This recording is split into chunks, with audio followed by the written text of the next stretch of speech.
सवाल आपसे यह है कि जस्टिस अतर मिनल्ला ने खुद यह बात वाजे कर दी है कि फैसला 4-3 का था। अगर फैसला 4-3 का था तो फिर इस पिटीशन को टेकअप कैसे किया गया, क्योंकि वो सो मोटो तो ऑलरेडी मुस्तरद हो गया था जो लिया गया था। और फिर वो ये कह रहे हैं कि जब 5 रुकनी बेंच कंपोज हुआ तो उसकी कॉन्स्टिट्यूशन के अंदर मुझे भी शामिल किया गया था।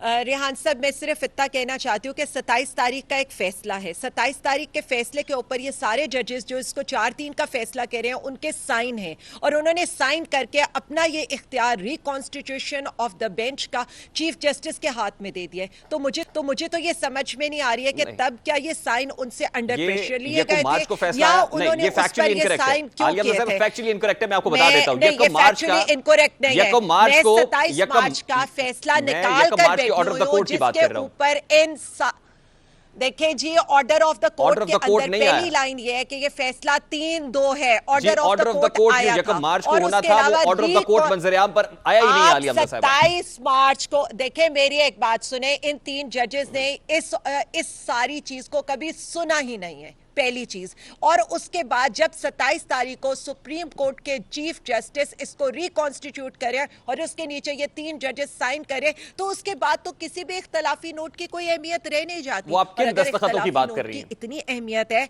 सिर्फ एक सेकेंड, इन तीनों जजेस के दस्तखत, उस पर 9 जजेस के दस्तखत है, और उस पर यह कहा जा रहा है कि हम रिकॉन्स्टिट्यूशन ऑफ बेंच का इख्तियार चीफ जस्टिस ऑफ पाकिस्तान को देते हैं। कोई ऐसा ऑर्डर ऑफ द कोर्ट नहीं है, कोई ऐसा ऑर्डर ऑफ द कोर्ट नहीं है। आज अतर मिनल्ला ने अपने इख्तिलाफी नोट के अंदर वाजे कर दिया। व्हाट्सएप करती हूँ आज मैं आपको, वो फिर पाकिस्तान तहरीक साहब, उसके वो order of the court Pakistan Tehreek साहब के साथ शेयर होगा। उसके अंदर मंसूर अली शाह के साइन है, उसके अंदर या आफरीदी के साइन है। आगे 27 मार्च का है, और जब आप अपने हाथ चीफ जस्टिस को दे रहे हो और खुद उनसे ये कह रहे हैं, मार्च की बात कर रहा हूं मैं, यकम मार्च के आज को नोटिस केस की बात कर रहा हूं। देखिए मेरी बात सुने, यकम मार्च को जब फैसला आया, ऑर्डर ऑफ द कोर्ट मंजर-ए-आम पर नहीं आया। देखिए मेरी बात सुने, मेरी एक बात सुनने, मैं जो बात कर रही हूँ, आप यही तो मैं बताना चाह रही हूँ। जब इन 3 जजेस ने बैठकर उस चीज को सुना ही नहीं है, आपने जब एक चीज को आप सुन ही नहीं रहे, तो आप किस तरह से क्या कह सकते हैं कि आप उसकी जजमेंट का हिस्सा हैं? और आज आपको ये इतने दिनों के बाद कैसे याद आ रहा है कि ये एक इख्तलाफी फैसला है या एक अक़लियती फैसला है? बात होगी तो बहुत सी चीजों पर होगी। 9 रुकनी बेंच था, उसमें जस्टिस जमाल मंदुखेल, जस्टिस अतर मिनल्ला, जस्टिस मंसूर अली शाह उस बेंच का हिस्सा थे। 2 जजेस ने रिक्यूज किया क्योंकि उनके ऊपर सख्त किस्म के एलिगेशन सामने आए। बाकी मानदा जो 2 जजेस थे जिनको बेंच से अलहदा किया गया, अतर मिनल्ला साहब यही तो कह रहे हैं कि 27 फरवरी की मीटिंग में यह तय हुआ था कि 5 रुकनी बेंच जो रिकॉन्स्टिट्यूट हुआ है, मैं उसका हिस्सा था, लेकिन मुझे बेंच से अलहदा किया जाना मेरी समझ से बालातर है। सवाल यह है, देखिए मैं यही तो आपको कह रही हूँ, इट्स 27 फरवरी को जब यहाँ पर 9 जजेस एक चीज पर साइन कर रहे हैं जिसके ऊपर लिखा हुआ है कि chief justice is going to reconstitute the bench, और उसके बाद जब आप अपना इख्तियार चीफ जस्टिस ऑफ पाकिस्तान को दे सकते हैं, तब तो इख्तलाफी नोट की कोई हैसियत रह ही नहीं जाती। और आप उस बेंच से अलग हो चुके हैं 27 फरवरी को।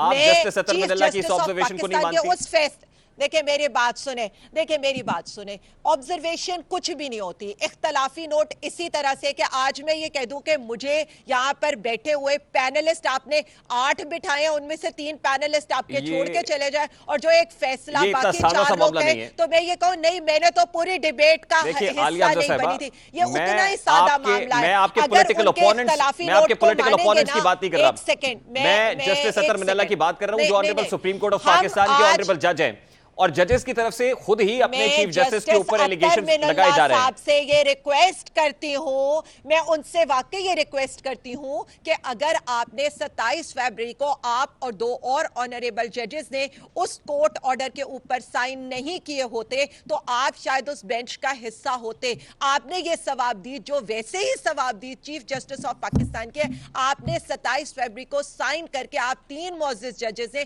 चीफ जस्टिस को दे दी थी, जो आइडियली है नई चीफ जस्टिस की। अब आ जाए और बहुत सी चीजों के ऊपर जिन पर हमें यहाँ पर बात करनी चाहिए। उन्होंने आज एक और भी बहुत सी बात की। उससे पहले मेरा सवाल ले लें, उससे पहले मेरा सवाल ले लें ना। नहीं, मेरी बहुत चीजें हैं जो मैं इन पर बात चलिए करना चाहती हूँ। मैं बहुत सी चीजों पर बात करना चाहती हूँ।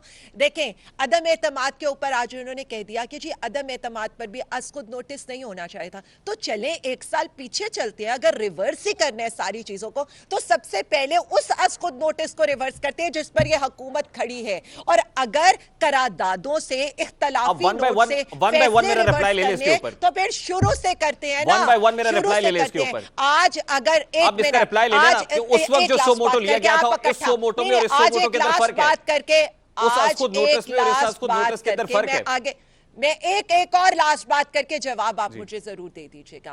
आज ये जो 3 जजेस हैं, उन्हें 5 रुकनी बेंच के ऊपर तो एतराज है, लेकिन क्या कल जो करारदाद पेश हुई है 342 के ऐवान में 42 लोगों ने एक करारदाद पेश की है, तो क्या यहाँ पर जो मुल्क का वजीर आजम है उस पर किसी को अदम एतमाद नहीं है? वो जाए पहले एतमाद का वोट लेकर आए, क्योंकि मुल्क के 50 मुंतखब नुमाइंदे की तहरीक पर लिया गया नोटिस करे और उसकी पेश की हुई करारदाद के ऊपर, उसकी पेश की हुई करारदाद के ऊपर वोटिंग में हिस्सा नहीं ले रहे, तो सबसे पहले मुल्क का चीफ जस्टिस नहीं जाएगा, मुल्क का वजीर आजम जाएगा। अदम एतमाद तहरीक के मामले पर लिए गए सो मोटो नोटिस के ऊपर 12 जजेस ने कंसेंसस डेवलप किया था और 12 जजेस का एतमाद था कि इस पर सो मोटो होना चाहिए।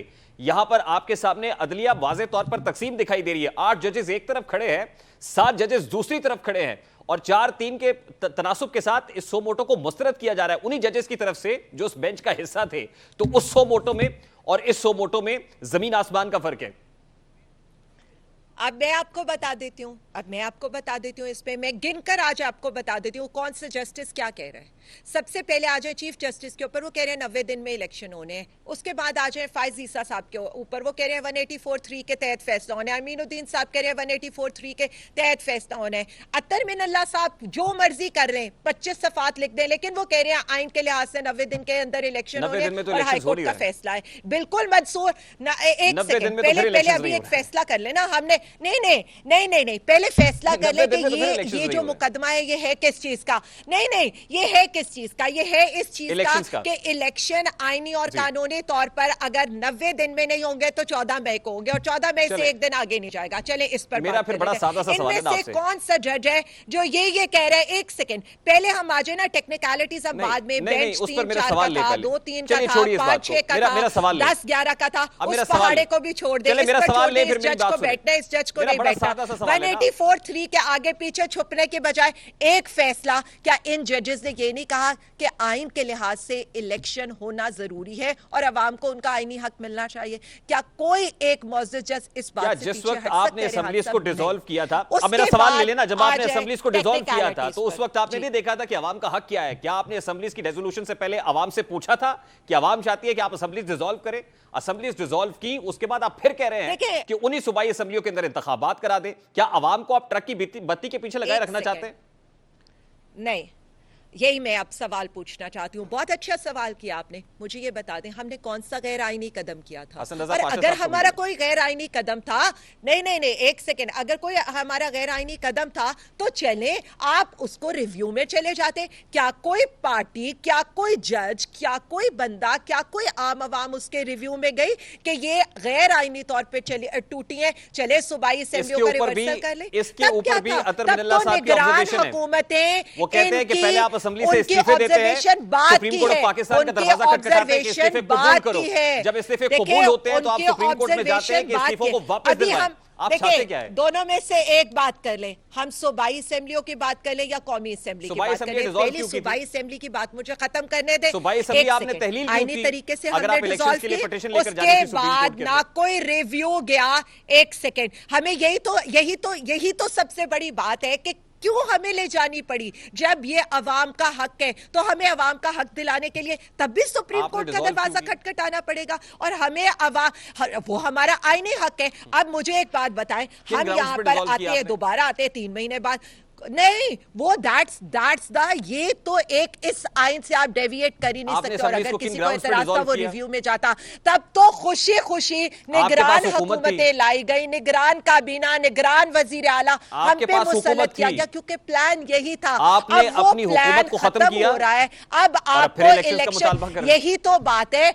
हमने इक्तदार को कुर्बान करके ये कहा कि हम और फिर इस इक्तदार मुल्क चाहते हैं में इस इक्तदार का ये जो कब्जा माफिया है, हम उसको निकालना चाहते हैं। और अब भी हम यही उससे क्या कह रहे फायदा हैं। हुआ आपको? आए बैठे कौमी इलेक्शन की बात करें, कोई यही तो मैं कह फायदा रहा या हूं ना। नुकसान नहीं। यही तो मैं अवाम आपको ने कह ये रहा हूं देख कि लिया असेंबलीज आपने ये जो इसलिए डिसॉल्व की थी जमहूरियत कि आप पसंद मरकज में होने का इंतखाबात चाहते लेबल थे। लगाते थे, आज वो जमूर से भाग रहे हैं। जो अपने साथ ये कहते थे कि हम वोट को इज्जत देंगे, आज वोट को इज्जत देने से भाग रहे हैं। यही मुझे तो ब्रेक लेनी चेहरे पड़ेगी। थे, कहीं कोई रह तो नहीं गया कि मेरा जिसका सवाल लग रहा- जमहूरी मेरा और सवाल- बदनुमा चेहरा अवाम के सामने ना आलिया आया। हमजा साहिबा, आपने असेंबलीज को इसलिए डिसॉल्व किया था कि मरकज में बैठी हुई हुकूमत को प्रेशराइज करें कि मरकज में असेंबली को डिसॉल्व करें और मुल्क के अंदर आम इंतखाबात की तरफ बढ़ा जाए। लेकिन आपने सूबाई असेंबली डिसॉल्व करके हम देख ये लिया चाहते मरकज थे में बैठी कि हुई हुकूमत अवाम- प्रेशराइज नहीं। मेरा सवाल नहीं भी खत्म हुआ, अवाम को इस अभी मेरा अजाब से सवाल खत्म नहीं मुसल्लत हुआ। पे- मेरा सवाल अवाम खत्म को नहीं हुआ, इस मेरा अजाब सवाल से सुने पहले। मुसल्लत मेरा आप सवाल सुन अजाब से लें, मेरा सवाल निजात सुन लें। दिलाएं। असेंबली डिसॉल्व की इसलिए कि मरकज में बैठी हुई हुकूमत प्रेशराइज हो, असेंबली को डिसॉल्व करे, आम इंतखाबात की तरफ मुल्क बढ़े। वो टस से मस नहीं हुए। आप दोबारा उन्हीं असेंबलियों के अंदर इंतखाबात के लिए रट लगाए हुए हैं कि आपकी हुकूमत फिर से आ जाए। तो ये क्या है? मतलब ट्रक की बत्ती के पीछे लगाया हुआ आपने। मैं बता रही हूँ, ये नहीं, कोई ट्रक की बत्ती नहीं है। ये इक्तदार का वो कब्जा माफिया है जो अकलियती फैसला बकौल इनके, हालांकि वो अक्सरियती है उसको नहीं मानता, लेकिन अकलियत मुल्क पर मुसल्लत रहे और ये मुल्क के इक्तदार पे वो बैठा हुआ कब्जा माफिया है जो मुझे अज़ाब ब्रेक की लेनी तरह है। मेरे आलिया लोगों हमजा के ऊपर साहिबा, मुसल्लत है। बहुत बहुत जहां शुक्रिया। पर बहुत शुक्रिया आपके वक्त के लिए। पाकिस्तान की रहनुमा आलिया हमजा साहिबा हमारे साथ मौजूद थी।